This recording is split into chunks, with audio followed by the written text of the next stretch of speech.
Hi guys, ngayon ay naglaro ako ng classic para mang target lock. At dahil jungler tayo, unahin natin kunin tong blue buff. At isunod natin tong kulay green na sa laguba. Tapos kung kaya nyo, ipagsabayin yung Conan tong golem at red buff, para mas mabilis farming nyo at pag-level. Tapos kunin na natin tong pulang sa lagubang para maka-level 4 na tayo at makapag-target lock na tayo. At ang napili kong ay target lock ay itong pangit na balir. Target locked.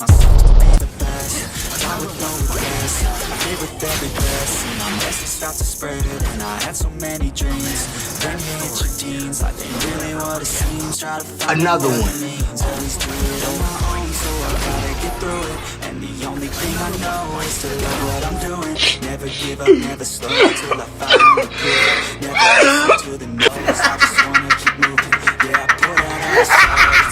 At nakita ko na naman siyang pag-alagala sa mid kaya pinauwi ko muna.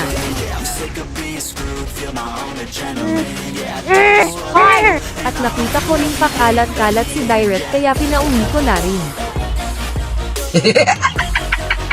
At nakita kong lumabas ulit sa mapa yung Valir kaya binanatan ko ulit. Uy, bagsak! Takin na mo! Sorry. At dahil sa ayaw nang lumabas sa mapa nung Valir kaya si Direct na lang pinagdiskitahan ko dito. At nagangbang siya ng 3, sana all G nagangbang.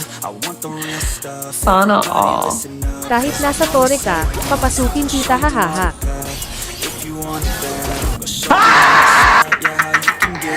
Another one. Uy, bagsak! Takin na mo!